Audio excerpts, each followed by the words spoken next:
السلام علیکم دوستو، اسلامک سچے قصے، دلچسپ سچی کہانیاں، سیرت النبی، صحابہ کی زندگی، نبیوں کے قصے، اسلامک موٹیویشنل اسٹوریز کا ویڈیو دیکھنے سے پہلے آپ سے ایک چھوٹی سی گزارش ہے۔ آپ نے ہمارے چینل کو ابھی سبسکرائب نہیں کیا تو سبسکرائب کر لیں تاکہ آنے والی ہر ایک ویڈیو کا نوٹیفیکیشن آپ کو ملتا رہے۔ دوستو، شروع کرتے ہیں آج کا بہت ہی دلچسپ اور سبق آموز قصہ۔ اپنے زمانے کے ایک بہت بڑے بزرگ گزرے ہیں جن کا نام حضرت حسن بصری رحمۃ اللہ علیہ سے جانا جاتا ہے۔ بہت بڑے اللہ کے ولی تھے۔ اپنی زندگی کے حالات بیان کرتے ہوئے حضرت حسن بصری رحمۃ اللہ علیہ فرماتے ہیں کہ میری زندگی کے کچھ واقعے ایسے ہیں جو میرے ہمیشہ یاد رہتے ہیں۔ حضرت حسن فرماتے ہیں کہ 4 واقعے ایسے ہیں جو یاد رہتے ہیں۔ حضرت فرماتے ہیں کہ ایک نوجوان کے ہاتھ میں چراغ تھا تو میں نے نوجوان سے سوال کیا کہ یہ روشنی کہاں سے آئی؟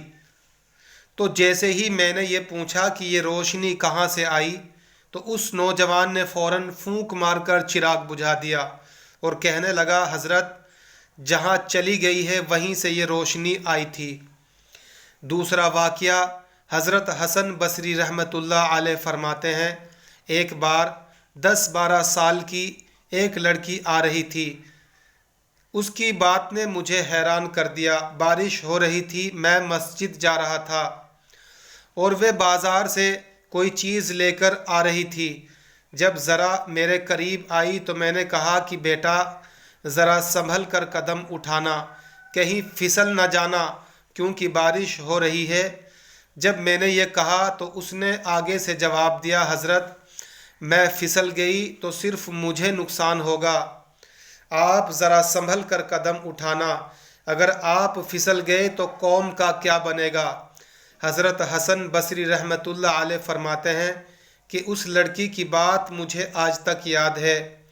اس لڑکی نے کہا تھا کہ آپ سنبھل کر قدم اٹھانا، ذرا پھسل گئے تو قوم کا کیا بنے گا۔ حضرت فرماتے ہیں کہ ایک تیسرا واقعہ زندگی میں مجھے اور پیش آیا۔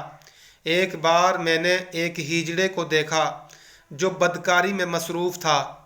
جب اسے پتہ چل گیا کہ میں نے اسے پہچان لیا ہے تو وہ بہت شرمسار ہوا۔ مجھ سے وہ کہنے لگا کہ میرا راز نہ کھولنا، اللہ تعالیٰ قیامت کے دن تمہارے راز پر پردہ ڈال دیں گے۔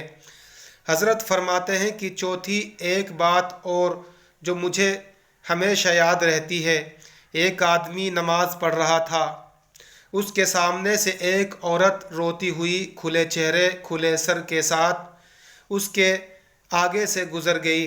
جب اس نے سلام پھیرا تو اس عورت پر بڑا ناراض ہوا کہ میں نماز پڑھ رہا تھا، تجھے شرم نہیں آئی، تجھے دھیان نہیں، ننگے سر کھلے چہرے کے ساتھ میرے سامنے سے گزر گئی۔ عورت نے پہلے تو معافی مانگی اور پھر معافی مانگ کر کہنے لگی، اب میری بات دھیان سے سن، میرے میاں نے مجھے طلاق دے دی ہے اور میں اس وقت غم زدہ تھی، مجھے پتہ نہ چلا کہ آپ نماز پڑھ رہے ہیں یا نہیں۔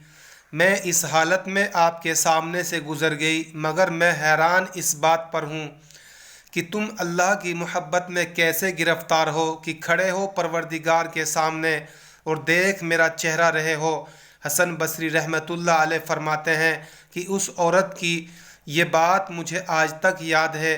دوستو، واقعی ہماری نماز کا یہی حال ہے۔ ہم نماز مسجد میں پڑھ رہے ہوتے ہیں اور ہمارا دھیان کہیں اور گھوم رہا ہوتا ہے۔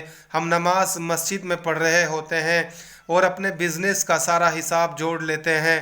ہم نماز مسجد میں پڑھ رہے ہوتے ہیں لیکن ہم اپنی دنیا کی زندگی کے بارے میں سارا حساب ٹوٹل لگا لیتے ہیں، کل کیا بنے گا، پرسوں کیا کروں گا، اس سے اگلے دن میں کہاں جاؤں گا، یہ سب باتیں ہم سوچ رہے ہوتے ہیں۔ اللہ سے دعا ہے کہ اللہ ہماری نماز اخلاص والی بنا دے۔ اللہ ہمیں اخلاص کے ساتھ نماز پڑھنے کی توفیق عطا فرما دے۔ دوستو، اگر آپ کو یہ سبق آموز قصہ اچھا لگا تو ایک لائک ضرور کرنا۔